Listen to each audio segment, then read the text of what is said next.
যোৱা 1 ফেব্ৰুৱাৰী তাৰিখে সিদিনা যি বাজেট ভাৰতৰ যি কেন্দ্ৰীয় বাজেট পাঠ কৰা হ'ল কেন্দ্ৰীয় বিত্তমন্ত্ৰী নিৰ্মলা সীতাৰমণৰ দ্বাৰা তাতে ইণ্ডিয়া টুডেত এটা ৰিপৰ্ট আহিছে আৰু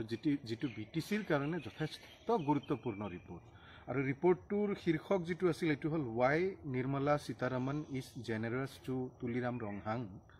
and Debolal Gorlosa but harsh to Pramod Boro মানে তুলিৰাম ৰংহাং যি কাৰ্বি আংলং অট'নমাছ কাউন্সিলৰ চিফ হয় আৰু দেৱলাল গাৰ্লোছা যি ডিমা হাছাও অট'নমাছ কাউন্সিলৰ চিফ হয় তেওঁলোকৰ প্ৰতি বিত্তমন্ত্ৰী নিৰ্মলা সীতাৰমণ ডাঙৰীয়ানী মৰমীয়াল হৈছে কিন্তু প্ৰমোদ বড়োৰ প্ৰতি কঠোৰ হৈছে ইয়াৰ কাৰণটো মূলতঃ এনেকুৱা যিটো নেশ্যনেল যিটো বাজেট হয় এই বাজেটত BTCৰ কাৰণে যিটো আহে ফাণ্ড যিটো এলোকেট হয় এইটো একদম বৰ বেয়াকে কমি গ'ল মানে 71.3% হ্ৰাস হ'ল ইয়াৰ আগৰ যিটো বাজেট আছিল 24-25 এই বাজেটটো আছিল আপোনাৰ 174.66 crore BTCৰ কাৰণে পাইছিল কিন্তু এইবাৰৰ যিটো বাজেট এই বাজেটটো মাত্ৰ 50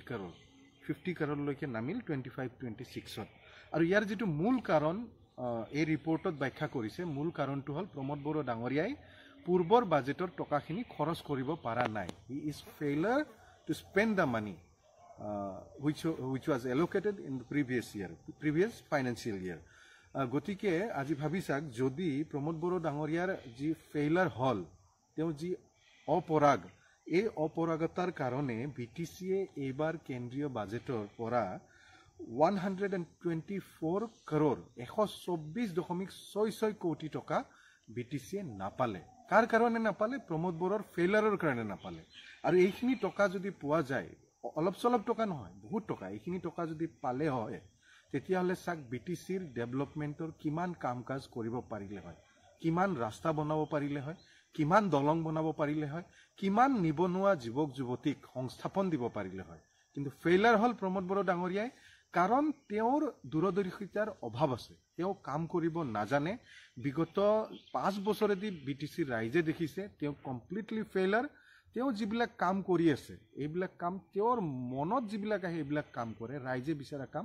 তেওঁ নকৰে যাৰ কাৰণে খৰচ কৰিব পৰা নাই তেওঁৰ ইন্টাৰেষ্ট আজিৰ তাৰিখত ক'ত এতিয়া ৰিপৰ্টত পাব্লিছ আছে তেওঁৰ ইন্টাৰেষ্ট বালিৰ মহলত শিলৰ মহলত ডাম্পাৰৰ পৰা সিন্ডিকেট চলাই টকা লোৱাত বিভিন্ন ধৰণৰ সিন্ডিকেট চলোৱাত কমিশন খোৱাত এইবিলাকতহে তেওঁৰ বেছি ইন্টাৰেষ্ট কিন্তু যিবিলাক অনুদান আহিছে এই অনুদানবিলাক যে খৰচ কৰিব লাগে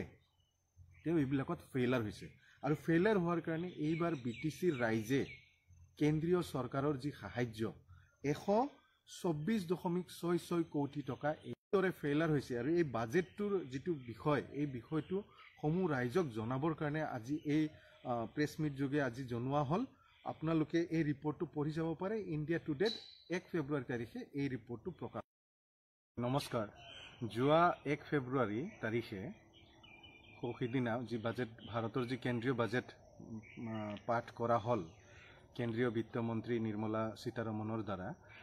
তাতে ইণ্ডিয়া টুডেত এটা ৰিপৰ্ট আহিছে আৰু যিটো BTCৰ কাৰণে যথেষ্ট গুৰুত্বপূৰ্ণ ৰিপৰ্ট আৰু ৰিপৰ্টটোৰ শীৰ্ষক যিটো আছিল এইটো হ'ল why Nirmala Sitharaman is generous to Tuliram Ronghang and Debolal Gorlosa but harsh to Pramod Boro মানে তুলিৰাম ৰংহাং যি কাৰ্বি আংলং অট'নমাছ কাউন্সিলৰ চিফ হয় আৰু দেৱলাল গাৰ্লোছা যি ডিমা হাছাও অট'নমাছ কাউন্সিলৰ চিফ হয়